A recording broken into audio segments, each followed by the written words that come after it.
Welcome.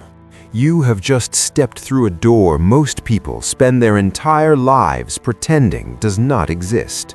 This space, right here, is beyond the fairy tales, beyond the comfortable morality they use to put you to sleep.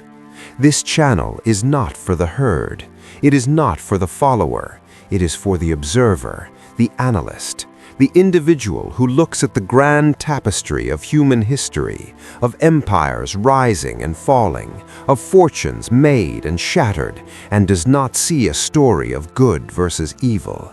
You see something far more real, far more powerful. You see the stark, unflinching patterns of cause and effect. You are here because, deep down, you have always sensed a fundamental truth. A truth that society, your teachers, maybe even your own family have desperately tried to bury, to deny, to paint over with pretty lies. Here is that truth. The greatest architects of destiny, the most formidable wills to ever walk this earth, were not crafted in nurseries of love and affirmation. No, they were forged, tempered in the silent, screaming crucible, a toxic family, hardened in the hypocritical fires of a society that preaches virtue but rewards vice. They are the ultimate Machiavellian graduates. While other children were being told bedtime stories about heroes and justice, these individuals were learning the first and most important law of power. Every smile hides a calculus. Every promise carries the weight of potential betrayal.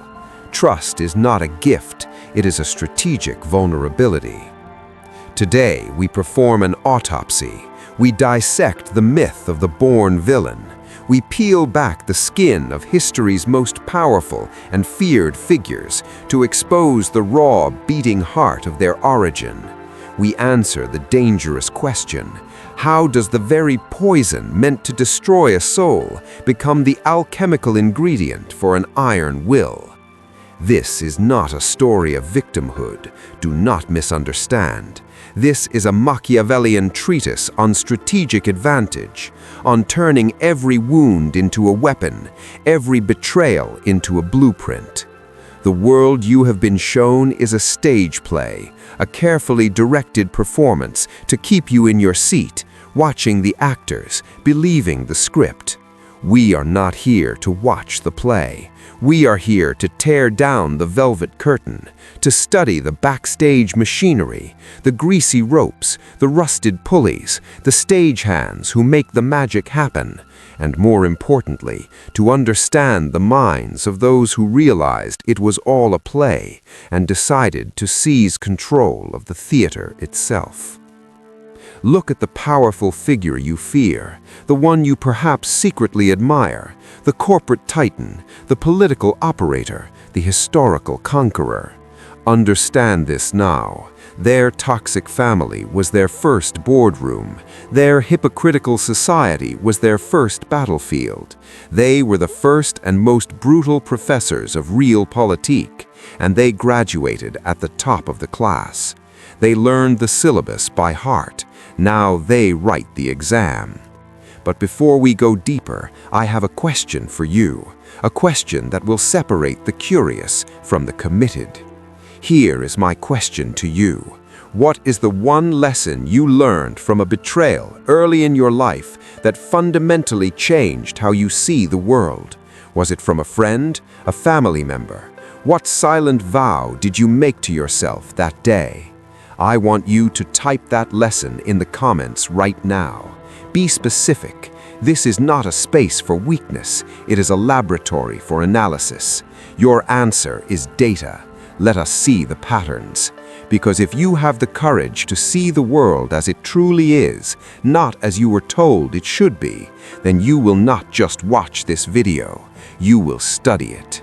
You will understand that your awakening does not begin with a feeling. It begins with a decision to see, and it starts now. Before we expose the 7 hidden mechanisms of this forge, I need you to do something.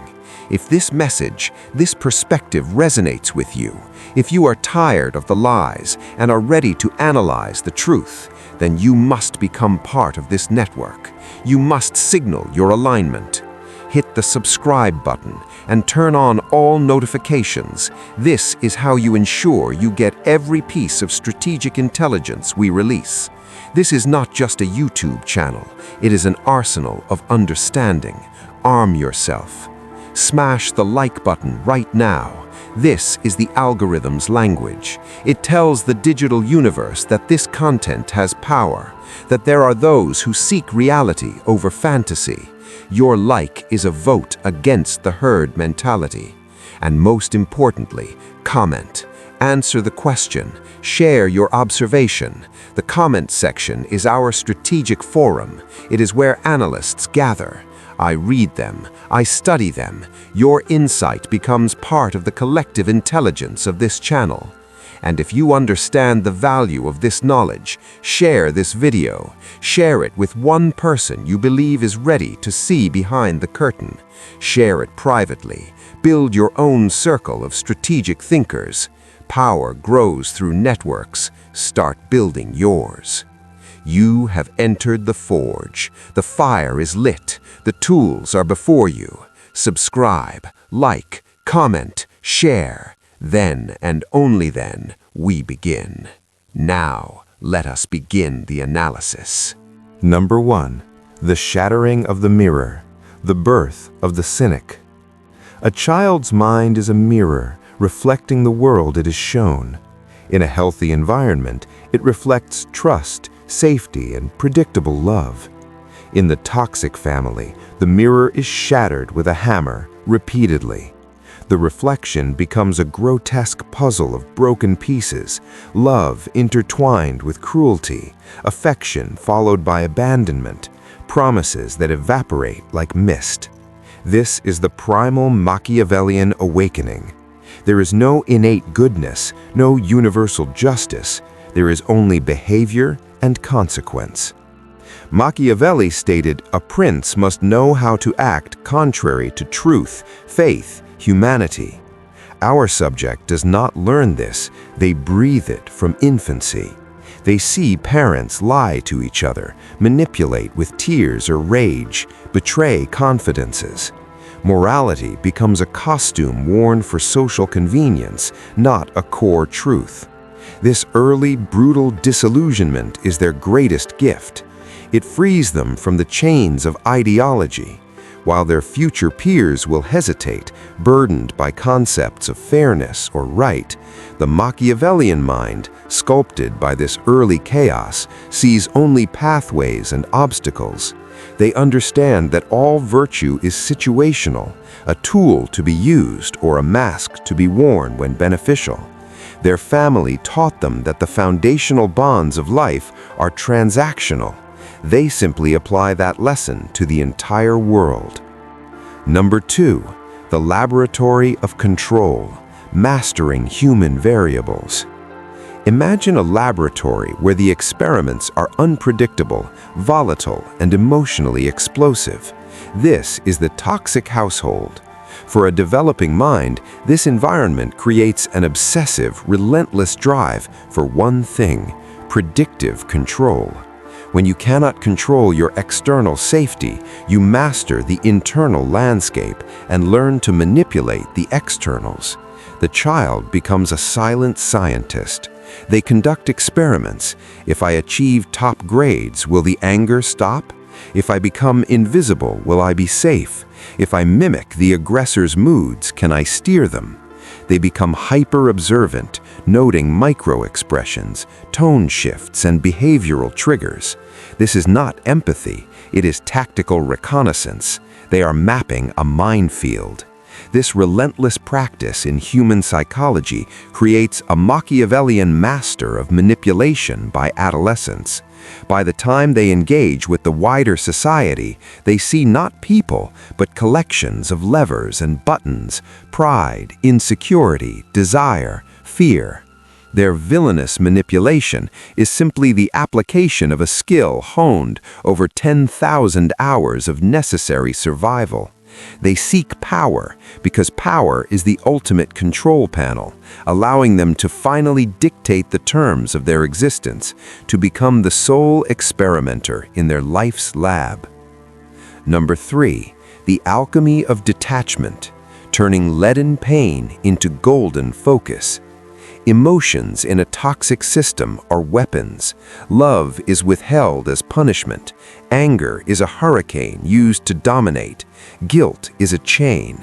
The Machiavellian apprentice does not merely suffer these emotions, they reverse engineer them. They learn the payload of a well-timed insult.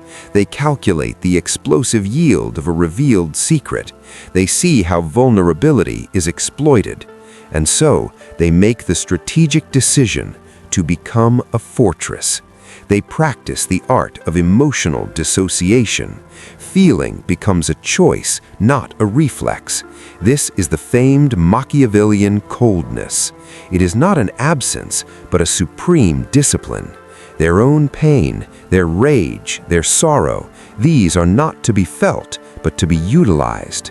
Pain becomes a memory of why trust is fatal. Rage becomes the cold fuel for relentless ambition. Sorrow is distilled into a profound understanding of others' weaknesses. They become emotional bankers in a bankrupt world, lending out calculated displays of feeling to gain advantage, while their true reserves are locked in a vault no one can access.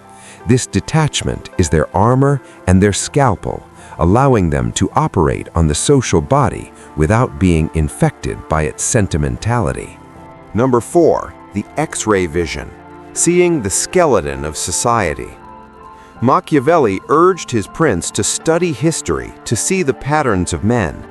The toxic family is that history, lived in real time. It is a microcosm stripped of all pretense.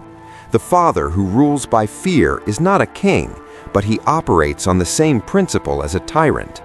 The mother who manipulates with guilt uses the same tool as a political propagandist.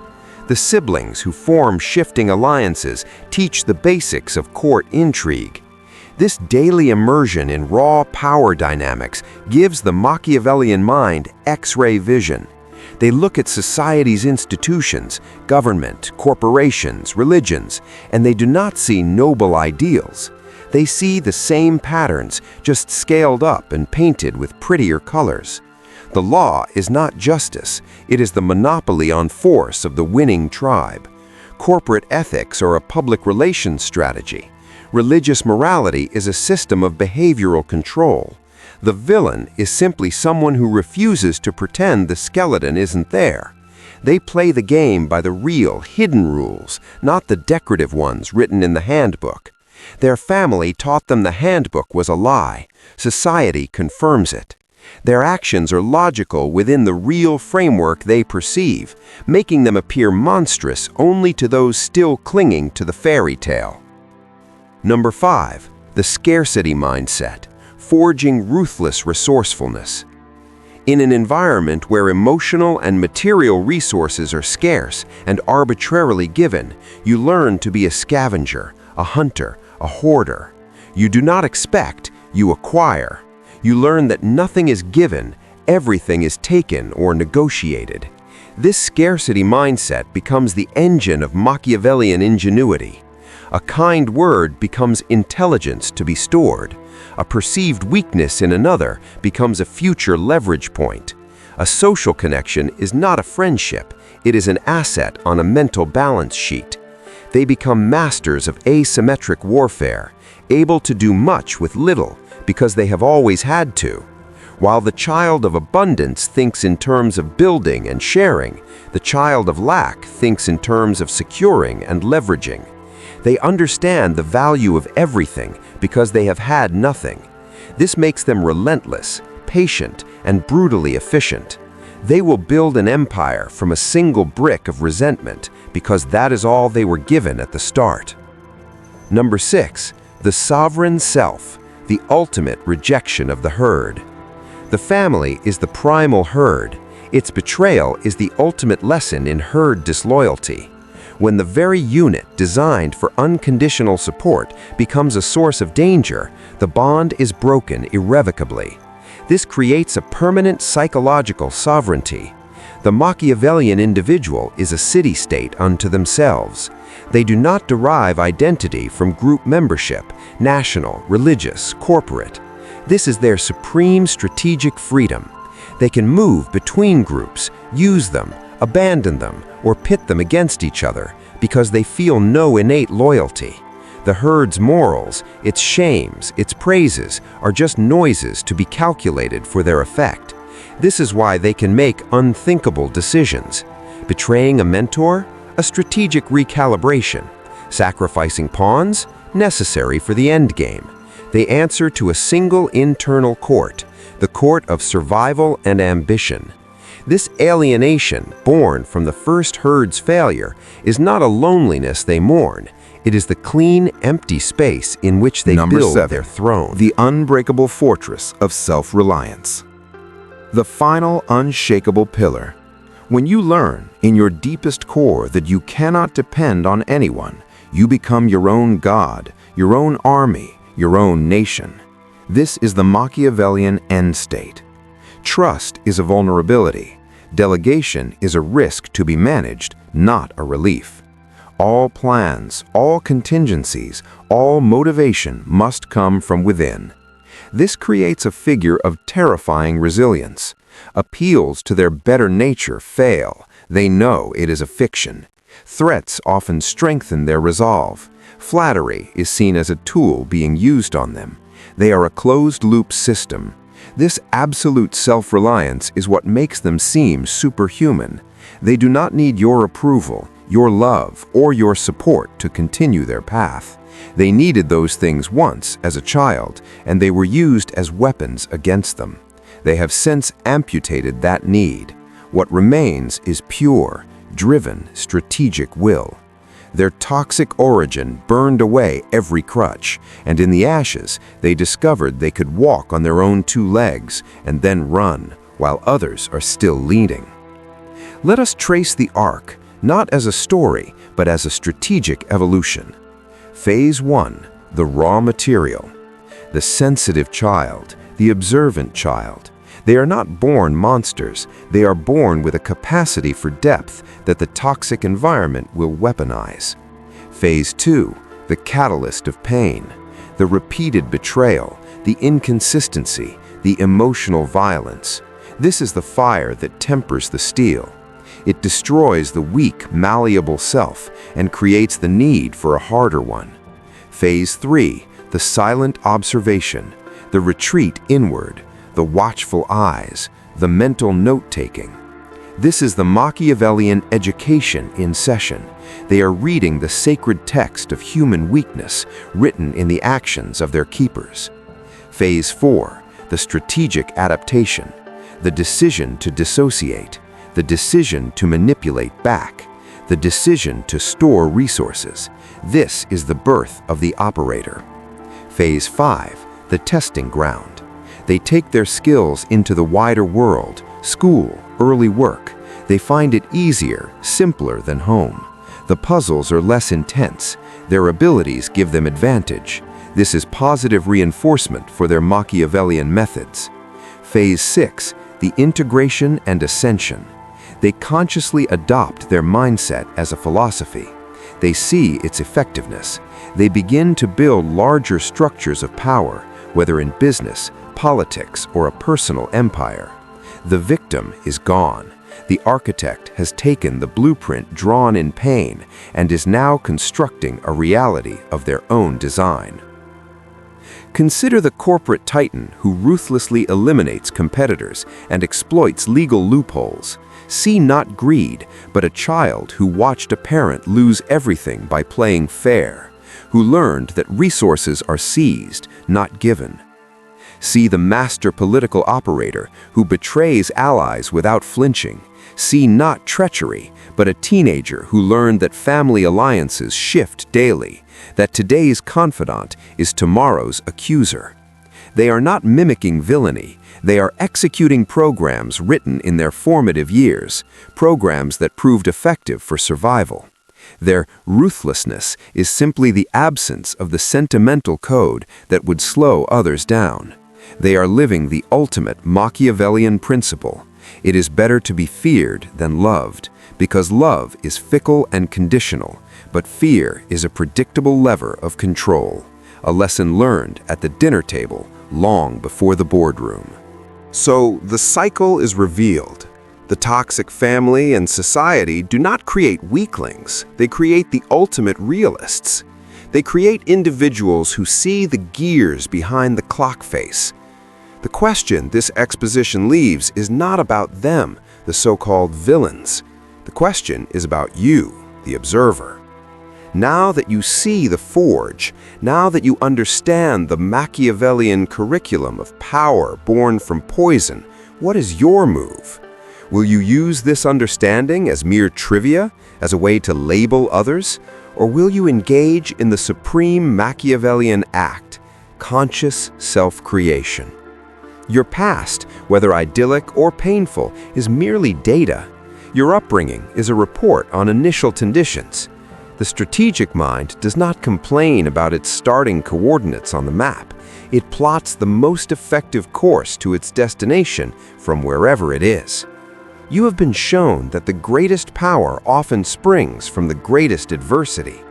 This is not a call to seek toxicity, but a command to recognize that every experience, every wound, every betrayal is raw material. You can let it define you as a victim, or you can, like the Machiavellian archetype, perform the alchemy. Distill your pain into focus, your anger into energy, your disillusionment into clarity. Forge your self-reliance. Study human nature as the science it is. Your family and your society gave you a set of tools, perhaps blunt and cruel ones. The master strategist does not curse the tools. They learn to wield them with unparalleled precision to build a fortress of their own design. This is the end of the lesson. The transmission is complete. You now possess the blueprint. The construction is your responsibility. Observe, analyze, adapt, and ascend.